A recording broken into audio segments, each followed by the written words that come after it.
자, 기억하실 겁니다. 얼마 전 윤석열 대통령 국정 브리핑을 열었습니다. 실제 기자들을 만나 90분이 넘는 시간 동안 질의응답까지 받았다라고 제가 말씀을 드렸죠. 자, 그래서 그때 당시 제가 뭐라고 말씀드렸습니까? 무려 125분 동안 정면 돌파했으며 쉬운 길을 가지 않겠다라면서 4대 개혁에 대한 의지를 확고하게 표명했다라고 말씀을 드렸습니다. 자, 무엇보다 이 국정 브리핑이 있어서 윤석열 대통령이 정말 하고 싶었던 얘기는 무엇이냐면요. 바로 이거였습니다. 연금 개혁. 그리고 제가 조만간에 실제 연금 개혁안을 윤석열 정부가 제시할 것이다 라고 말씀을 드렸는데 어제 실제 윤석열 정부 연금 개혁안이 발표가 됐습니다. 자, 그리고 이와 관련돼서 어제 언론들이 다 대대적으로 보도를 합니다. 그만큼 중요한 거죠. 보시는 것처럼 KBS, SBS, TV조선, 채널A, MBN, JTBC, MBC까지 모두 다 보도하고 있는 모습을 확인해 볼 수 있습니다. 자, 그만큼 굉장히 중요한 사안이고 이와 관련돼서 우리가 바로 알아야 되고 이와 관련돼서 우리가 짚고 넘어갈 건 짚고 넘어가야 되지 않겠습니까? 자, 잘 아시는 것처럼 개혁이라는 건요. 실제 모든 사람들을 다 만족시킬 수 없습니다. 더 나아가 정부 입장에서는 굉장히 부담이 될 수밖에 없어요. 왜냐? 어쨌든 비판을 들을 수밖에 없는 사안이기 때문에 특히 연금 개혁이라는 건 우리 국민 모두에게 속하기 때문에 이와 관련돼서 우리 국민 모두를 만족시킬 수 없는 것이라는 겁니다. 자, 그래서 오늘 실제 조선일보 보도를 보니까요. 이렇게 나옵니다. 연금 개혁안은 독이 든 성배다. 자, 말인즉슨 실제 이와 관련돼서 해야 되는 일임에도 불구하고 역대 정부 그 누구도 쉽사리 손을 못 댔던 겁니다. 왜냐? 딱 잘라 말씀드리면 지지율 떨어질 수도 있으니까. 그런데 이 연금 개혁안을 윤석열 정부가 하겠다라는 것이고 26년간 한 번도 건드리지 않았던 보험료율과 관련돼서 윤석열 정부가 손을 댔다라는 말씀을 제가 해드려 보는 것입니다. 자, 왜냐? 실제 제가 지금까지 우리나라의 국민연금과 관련된 모습을 좀 보여드릴게요. 자, 보시면은 과거에 국민연금 개혁안이 있습니다. 실제 국민연금은요, 1988년도에 제도가 도입이 됐어요. 자, 보시면 보험료율이 뭐냐? 내가 내는 돈입니다. 소득 대체율이 뭐냐? 내가 받는 돈이에요. 자, 신규 여러분들 잘 생각해 보세요. 내가 소득 대비 3%의 돈을 내는데 나중에 연금을 70%가량 받는다라면요. 실제 국민연금 재정이 남아나겠습니까? 안 남아나는 거죠. 실제 그래서 1998년에 내가 내는 돈, 보험료를 9%로 높이고 소득 대체율을 60%로 내렸던 겁니다. 근데 이것도 안 되는 거예요. 그래서 지난 2007년에 보험료를 9%로 동결하는 동시에 소득 대체율을 서서히 내려가지고 어디까지 40%까지 내린다라는 게 지금까지의 연금 개혁안이었습니다. 자, 그런데 중요한 건 뭐겠습니까? 이것도 안 되는 거예요. 이것도 결국에는 연금이 소모되고 결국에는 연금이 바닥이 날 수밖에 없다라는 겁니다. 그래서 이걸 어떤 정부는 해야 되는 것인데 그동안 이것을 28년 동안 그 어떤 정부도 손을 못 댔던 겁니다. 그런데 결론적으로 윤석열 정부는 이걸 되겠다라는 거예요. 자, 왜냐? 실제 많은 경고가 있었습니다. 그 중에서도 OECD가 우리나라의 국민연금에 대해서 가장 강하게 경고를 했어요. 자, 뭐라고 말합니까? 가능한 빨리 더 많이 내야 된다라고 얘기를 했다라는 겁니다. 자, 그럼 시청자 여러분들, 우리가 상식적으로 생각을 할 때 당장 내 호주머니에서 돈이 나가기 때문에 더 많이 내는 거 누가 좋겠습니까? 당연히 싫을 수밖에 없어요. 자, 그런데 제가 좀 비교를 해드릴게요. 우리나라 국민연금이 얼마만큼 돈을 덜 내는지를 제가 보여드리겠습니다. 자, 실제 비교를 해드리면요. OECD 평균의 반토막도 안 돼요. 자, 실제 OECD 국가 공적연금 보험료율, 그러니까 내가 내는 돈을 보면요. 평균 보험률이 18.3%입니다. 근데 우리나라 지금 몇 프로입니까? 9%밖에 안 되는 거예요. 지금 뭐 하는 겁니까? 내가 내는 돈에 비해서 실제 받는 돈이 많은 게 바로 국민연금인 것이고 그와 관련돼서 재정이 고갈될 수밖에 없다라는 겁니다. 즉 이와 관련돼서 당연히 손을 댈 수밖에 없다라는 거예요. 자, 무엇보다 지금 우리나라의 가장 심각한 문제가 뭡니까? 바로 저출산 그리고 고령화 문제입니다. 실제 인구 비율만 보더라도 2020년 20세에서 64세 인구 100명당 65세 이상 고령 연구가 23.6명이었는데 2060년이 되면 약 4배가량 올라서 89.7%가 된다는 겁니다. 자, 그러니까 20세부터 63세라는 건요, 일을 할 수 있는 연령이에요. 그런데 65세 이상은 어떤 분들입니까? 국민연금을 받아서 실제 은퇴하신 분들이라는 겁니다. 근데 어떻다라는 겁니까? 그게 23명에서 89명으로 늘어난다라는 겁니다. 말인즉슨 국민연금을 내는 사람들은 점점 줄어드는데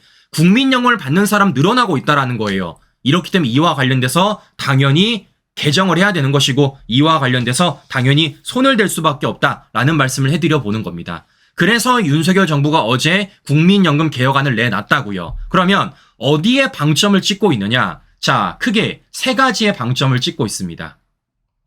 지속성, 공정성, 노후 보장. 이 세 가지 원칙에 방점을 찍고 있다는 건데요. 그럼 구체적으로 윤석열 정부는 어떤 국민연금 개혁안을 내놨냐? 자, 이렇게 내놨습니다. 보험료를 13%, 소득 대체율을 42%라는 국민연금 개혁안을 내놓은 거예요. 간단하게 말씀을 드리면요.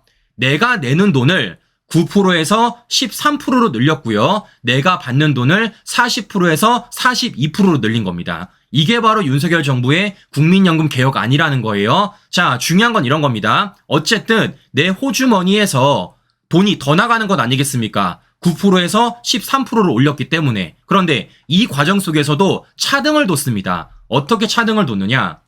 인상 속도를 세대별로 차등을 두겠다라는 거예요. 그러니까 실제 국민연금을 내는 모든 세대가 13%로 인상은 되는데 그 인상 속도를 세대별로 차등을 두겠다라는 겁니다. 그러면 어떤 식으로 차등을 두냐면요. 바로 이런 식으로 차등 적용을 하겠다라는 거예요.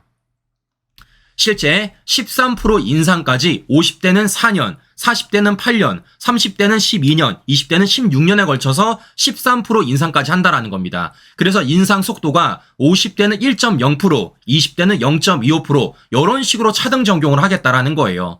자, 이렇게 지금 보험료를 인상, 차등 적용하는 게 이번 윤석열 정부의 국민연금 개혁안의 골자다라는 말씀을 제가 전해드려 보는 것입니다. 자, 그러면 결론적으로 뭐가 되는 겁니까? 일단 당장 50대 분들은요, 부담이 될 수밖에 없어요. 왜냐? 당장 내 호주머니에서 돈이 더 나갈 수밖에 없기 때문에. 그리고 중요한 건 20대 청년들도 과연 이 보험과 관련돼 가지고 내가 어쨌든 돈을 냈을 때 받을 수 있을까라는 의문이 들 수도 있다라는 겁니다. 근데 어쨌든 간에 지금 이런 골자로서 윤석열 정부가 국민연금 개혁안을 발표했다라는 말씀을 해드려 보는 겁니다. 자, 그래서 말씀을 드리고자 하는 건 뭐냐면요. 결론적으로 인상 속도가 다르지만 인상폭은 똑같다라는 거예요. 지금 저쪽 진영에서 어떤 선전선동을 하느냐. 50대가 돈 더 많이 낸다. 50대가 인상이 더 늘었다라고 말을 하는데 결론적으로 실제 일을 할 수 있는 연령은 정해져 있고 국민연금을 내는 연도는 누가 더 많다라는 겁니까? 20대가 많을 수밖에 없다라는 겁니다. 그걸 감안해서 지금 연령별로 인상폭을 차등 적용했고 결론적으로 전체 인상폭은 똑같다라는 말씀을 제가 전해드려 보는 것입니다. 자, 무엇보다 한 가지 사안이 더 있는데요. 자, 무엇이냐? 바로 이겁니다. 가입자 수, 수명에 따라서 상승률을 조정하는 연금 자동 조정 장치도 도입을 검토하겠다라는 거예요. 자, 실제 이거 어디서 쓰고 있냐면요. OECD 38개국 중에서 23개국이 지금 운영을 하고 있는 연금 제도입니다. 그러니까 실제 지금 국민연금 관련돼 가지고 한 번도 우리는 뭐 했습니까? 가입자 수 또는 수명에 따라서 상승률을 조정한 적이 없습니다. 실제 현실을 반영하지 않은 채 그냥 뭐 하는 겁니까? 국민연금 관련된 그냥 퍼센트지만 조정을 했다라는 거예요. 근데 잘 아시는 것처럼 앞서도 말씀을 드렸지만 실제 우리나라가 굉장히 저출산을 겪고 있잖아요. 더 나아가 굉장히 고령화 사회로 접하고 있는 것 아니겠습니까? 즉 뭐 하는 겁니까? 국민연금을 내는 연령층은 줄어드는 반면에 국민연금을 받는 연령층이 늘 수밖에 없다라는 겁니다. 그걸 반영해가지고 앞으로 국민연금 제도에 있어서 적용을 해보겠다라고 말하는 게 윤석열 정부의 국민연금 개혁안의 또 하나의 골자다라는 말씀을 제가 해드려 보는 것입니다. 자, 그러면 결론적으로 이 제도가 왜 중요하냐면요. 바로 이거예요. 정치권의 개입이 없기 때문입니다. 자, 잘 아시는 것처럼 국민연금이라는 건요. 실제 법안을 개정해야 됩니다. 법안을 개정하기 위해선 누가 필요합니까? 국회에서 망치를 두들겨 줘야 돼요. 근데 잘 아시는 것처럼 지난 28년 동안 정치권에서 한 번도 논하지 않았다고요. 왜냐? 표 떨어질 수도 있기 때문에. 근데 중요한 건 자동 조정 장치를 넣어놓게 되면 굳이 국회 동의 없이도 굳이 정치인들끼리 왈가왈부하지 않아도 이와 관련돼서 자동적으로 조정할 수 있는 제도가 마련하게 되는 겁니다. 이렇기 때문에 앞으로 있을 국민연금 개혁안에 있어서 이제는 시간 끌지 않고 재정 고갈을 막아내기 위한 하나의 방안이다라는 말씀을 제가 전해드려 보는 거예요. 무엇보다 가장 중요한 건 무엇이냐면요. 바로 이겁니다. 국민연금 제도와 관련돼 가지고 법으로 국가가 연금 지급을 보장하겠다라는 겁니다. 실제 국민연금법이 있어요. 여기에도 명시는 돼 있습니다. 국가는 이 법에 따른 연금급여가 안정적, 지속적으로 지급되도록 필요한 시책을 수립 시정하여야 한다라고 돼 있습니다. 근데 이거 지금까지 했습니까? 안 했어요. 근데 이걸 지금 윤석열 정부가 28년 만에 하겠다라는 거고, 이와 관련돼서 이 문구도 애매모호할 수 있기 때문에 더 명확한 지급 보장을 추진하기 위해 법으로 국가가 연금 지급 보장을 하겠다라는 법안을 아예 만들겠다라는 겁니다. 이렇게 크게 세 가지가 윤석열 정부의 국민연금 개혁안의 골자다라는 말씀을 제가 전해드려 보는 것입니다. 자, 그러면 결론적으로 가장 우리가 방점을 댈 건 뭡니까? 바로 국민연금의 재정 고갈이었어요. 그러니까 이대로 넘어가게 되면요, 실제 국민연금이 고갈이 됩니다. 언제 고갈이 되느냐? 2054년에는요 국민연금 돈이 없어요. 돈을 줄 수가 없습니다. 그럼 결국 이거 누가 메꿔야 되는 겁니까? 우리 국민 세금으로 메꿔야 되는 거예요. 그러니까 다른 곳에 예산을 끌어다가 국민연금에 투입을 시켜야 되는 게 지금 국민연금의 가장 큰 문제점이라고요. 그럼 중요한 건 뭐겠습니까?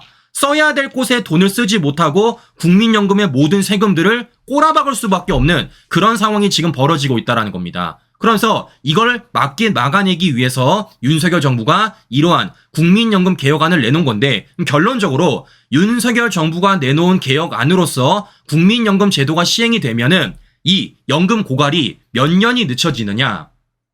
이게 무려 32년이 늦춰진다라는 겁니다. 32년. 이게 지금 윤석열 정부의 국민연금의 방향성이고 방안이고 골자다라는 말씀을 제가 해드려 보는 것입니다.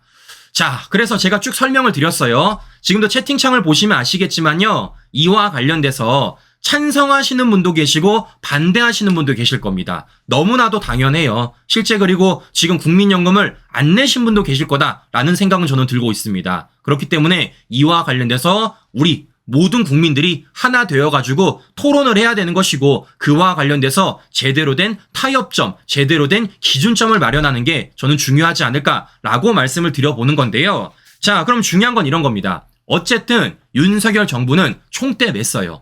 어떤 총대 맸습니까? 국민연금 개혁안이라는 총대를 맸습니다.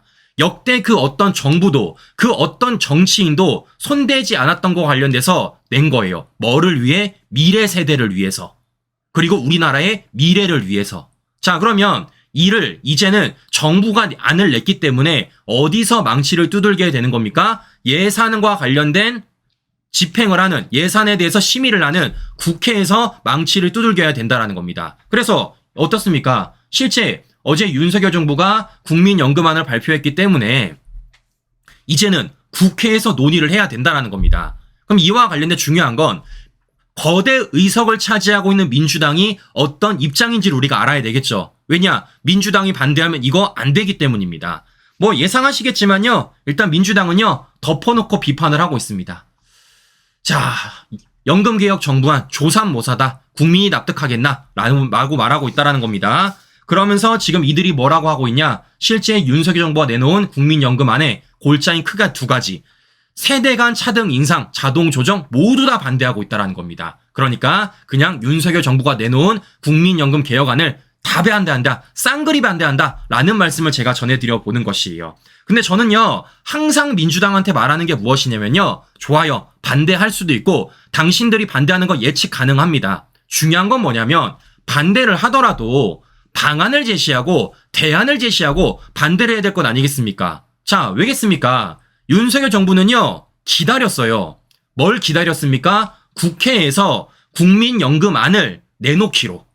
실제 국회 내에서 논의를 거쳐가지고 앞으로 재정 고갈을 막아내기 위한 그 국회 차원의 국민연금 개혁안을 내놓기를 기다렸습니다. 근데 내놨습니까? 안 내놨잖아요. 심지어 21대에서 뭐 했습니까? 연금 개혁안을 내놓지도 못했습니다. 지금 22대는요, 아예 특위조차 구성을 못하고 있어요. 그래서 어떤 일이 벌어지고 있느냐? 지금 22대 국회 개원 42일간 연금 적자 6조가 늘었습니다. 42일 만에 6조가 늘었다고요. 앞으로 이 적자 폭이 계속해서 늘어날 수밖에 없는 구조로서 연금 개혁안과 관련된 당연히 목소리를 정치권에 내줘야 된다라는 겁니다. 근데 민주당이 냈습니까? 이재명이 냈습니까? 총대 매봤어요? 안 냈잖아요. 그럼에도 불구하고 뭐 하는 겁니까? 민주당은 1부터 100까지 모두 다 반대를 하고 있다라는 거예요. 보시는 것처럼 민주당이 얼마나 무책임하게, 얼마나 말도 안 되게 윤석열 정부를 비판하고 있고 태클 걸고 있는지 제가 좀 보여드리는 겁니다. 딱 잘라 말씀드려서 해야 될 일을 안 하고 있다라는 겁니다. 자, 그런데 이런 가운데서 중요한 건 이제 여론입니다.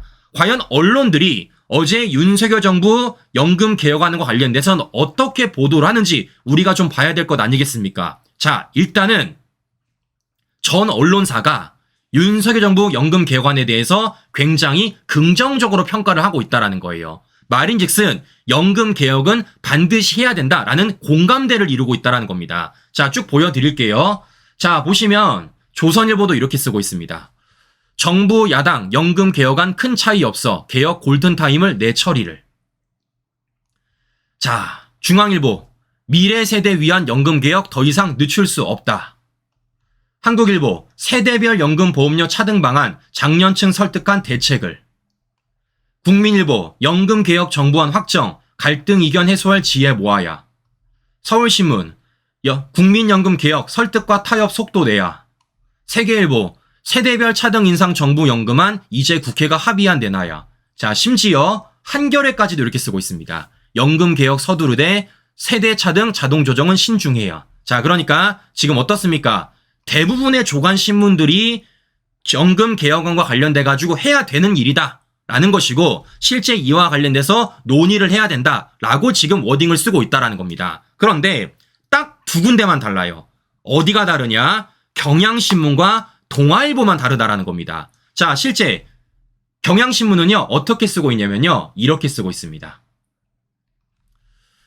국회 합의 허문 정부 연금안 정년 연장도 함께 논의돼야 된다, 이렇게 쓰고 있어요. 자, 그래서 저는요, 개인적으로 경향신문이 이렇게 쓰는 건요, 문제 안 삼을게요. 왜냐? 이럴 거 알고 있었으니까. 근데 중요한 건 뭐냐면, 여러 차례 말씀을 드렸지만 저쪽끼리 떠드는 건 문제가 안 된다고요. 그런데 문제는 뭐라는 겁니까? 이걸 조중동이 받아주면 문제가 있다고 말씀드렸습니다. 그런데 오늘 동아일보가 어떤 식으로 글을 쓰냐면요, 이렇게 글을 씁니다. 21대 국회안 내차전이 갈등 불씨 투성이 정부 연금 개혁안. 자, 신규 여러분들, 이건 대놓고 뭐 하는 겁니까? 윤석열 정부 까는 거죠. 자, 무엇보다 지금 동아일보의 사설 글을 보면요, 누구랑 워딩이 똑같습니까? 그냥 민주당 판박이에요. 민주당 뭐라 그랬어요? 연금 인상 속도 차등에 청년, 중년층 갈라치기라고 말을 했습니다. 근데 이 워딩을 누가 똑같이 하고 있는 겁니까? 동아일보 사설에서 갈등, 불씨투성이 똑같이 하고 있는 겁니다.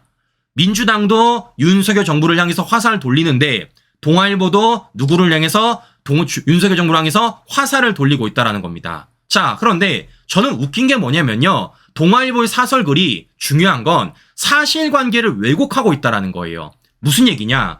지금 윤석열 정부가 21대 국회, 그러니까 연금 개혁안을 내찼다라고 말하고 있습니다. 왜 사실을 왜곡합니까?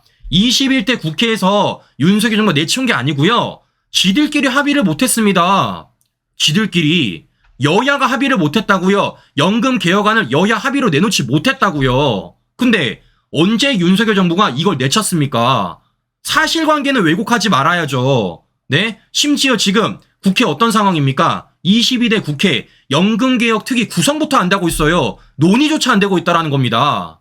사실관계는 왜곡하지 말아야죠. 자, 무엇보다 어제 윤석열 정부 연금개혁안을 실제 민주당 안이랑 비교를 해보면요, 큰 차이도 없습니다. 자, 어떤 차이가 있느냐? 잘 보세요. 실제 보험료율, 그러니까 우리가 내는 돈이에요. 소득 대체율, 우리가 받는 돈입니다. 시청자 여러분들. 큰 차이 있습니까? 큰 차이 없습니다. 민주당 보험료율 13%, 정부 개혁안 13%, 소득 대체율 민주당 45%, 정부 42%. 즉 뭐 하는 겁니까? 받는 돈만 차이가 나지 내는 돈은 차이가 안 난다라는 거예요. 네? 근데 지금 동아일보는 뭐 하고 있습니까? 이런 국회 연금 개혁안에 대해서 마치 윤석열 정부가 내다 찬 것처럼, 마치 윤석열 정부가 혼자서 독단적으로 또다시 불통을 하는 것처럼 그런 식으로 사설글을 쓰고 있다라는 겁니다. 저는 비판해도 좋아요. 중요한 건 뭐라는 겁니까? 왜곡은 하지 말아야죠. 숨기지는 말아야죠. 자, 이렇기 때문에 이와 관련된 제가 우리 시청자 여러분들에게 하나하나 좀 말씀을 드렸다라는 얘기를 해드려 보는 건데요. 자, 그런데 저는 이런 말씀을 드려보고 싶습니다. 무슨 얘기냐? 정말 이런 국민연금 개혁안과 관련돼서 화살을 돌려야 될 건 어디겠습니까? 당연히 민주당입니다. 그리고 국회예요. 왜냐? 잘 아시는 것처럼 실제 이 사안은요, 우리 국가 미래가 걸려있는 문제입니다. 우리 국민들에게 모두 해당되는 사안이라고요. 근데 제가 여쭤볼게요. 실제 이러한 중요한 얘기가 지금 22대 국회, 특히 민주당이 거대 의석을 차지하고 있는 곳에서 논의되고 있습니까? 토론이 되고 있어요? 전혀 안 되고 있잖아요. 자, 어제만 하더라도 실제 뭐 하고 있습니까? 박찬대 입에서 이런 얘기 나오는 겁니다. 윤석열 정부가 일본에 독도를 주나, 윤석열 정부도 불행한 전철을 밟을 것이다. 요딴 얘기하고 있습니다. 이거 여쭤볼게요. 여기에 민생 있습니까? 여기에 국익 있습니까? 여기에 국민이 한 거 있어요? 아무것도 없습니다. 결국 뭐 하는 겁니까? 기승전 반일선동, 기승전 탄핵 아니겠습니까? 이게 어제 박찬대 입에서 교섭단체 대표 연설이라고 대놓고 생중계를 한 얘기라고요. 이 헛소리를 40분 동안 했다라는 겁니다. 그러면 중요한 건 뭐겠습니까? 민주당을 향해서 화살을 돌려야죠. 근데 참으로 이상하게 동아일보는 이런 민주당을 향해서 화살을 돌리는 게 아니라 누구한테? 우리 국가 미래를 위해서 총대를 맨 윤석열 정부를 향해서 화살을 돌리고 있다라는 겁니다. 자, 왜겠습니까? 민주당 지금 뭐 하고 있어요? 아무도 책임을 안 지잖아요. 실제 어제 이재명이 고대병원을 갔다 왔다라는 겁니다. 근데 최근 가장 이슈가 되고 있는 의대 정원과 관련돼 가지고 재검토해야 된다. 용산 요지부동의 심각한 붕괴 위기다. 이렇게 말하고 있습니다. 제가 여쭤볼게요. 윤석열 정부가 의대 정원 방안 내놓은 게 벌써 6개월이 넘어가요. 제가 물어보겠습니다. 이재명 그때는 왜 찍소리 안 했습니까? 6개월 내내 한마디 안 해놓고서는 이제 와서 뭐 하는 겁니까? 이제 와서 윤석열 정부 비판하는 겁니다. 이 얼마나 웃긴 사람들이에요. 심지어 최근에 뭐 했습니까? 기승전 계엄령 내렸잖아요. 근데 이거 있어요? 실체가 없잖아요. 심지어 민주당 내부에서도 제보를 못 들었다는 겁니다. 예방 차원이래요. 이게 얼마나 웃깁니까? 자, 보시는 것처럼 실제 우리 국가 미래를 위해서 해야 될 일을 하지 않는 민주당을 비판해야 됨에도 불구하고 특정 언론사는 그런 역할을 하지 않는다라는 말씀을 제가 전해드리는 것입니다. 자, 이렇기 때문에 제가 말씀을 드렸어요. 윤석열 정부의 국민연금 개혁안의 내용들, 골자, 포인트. 중요한 건 이와 관련돼서 찬성하는 분도 계실 것이고 찬성하지 않는 분도 계실 겁니다. 각자마다 의견이 다를 수도 있죠. 중요한 건 뭐겠습니까? 어쨌든 해야 되는 일인 것이고 그 가운데 우리 국민들이 모두 한 뜻으로 함께 모여서 논의를 해야 되는 것이고 그 논의 과정에서 결과물을 만들어내야 된다라는 거예요. 근데 그 결과물을 만들어내는 과정 속에서 실제 이를 찬성하고 반대하는 사람들을 절충안을 만들어내는 건 누가 할 역할입니까? 정치인들이 할 역할이라는 겁니다. 정치인들. 근데 중요한 건 뭐겠습니까? 그런 역할을 지금 민주당이 하지 않음에도 불구하고 그런 민주당을 향해서 동아일보가 비판을 하지 않는 게 너무나도 이상하다라는 말씀 제가 전해드려 보는 것입니다. 자, 이렇기 때문에 이와 관련돼서 우리가 여론을 만들어야죠. 해야 되는 일을 반드시 여론을 만들어야죠. 그게 진짜 저와 우리 시청자 여러분들이 해야 될 역할이 아닐까라는 말씀 전해드려 보면서 오늘 방송 마무리해 보도록 하겠습니다. 네, 오늘도 행복한 하루 보내시고요. 전 다음 방송 다시 뵙도록 하겠습니다. 오늘도 긴 시간 끝까지 시청자 여러분 감사합니다.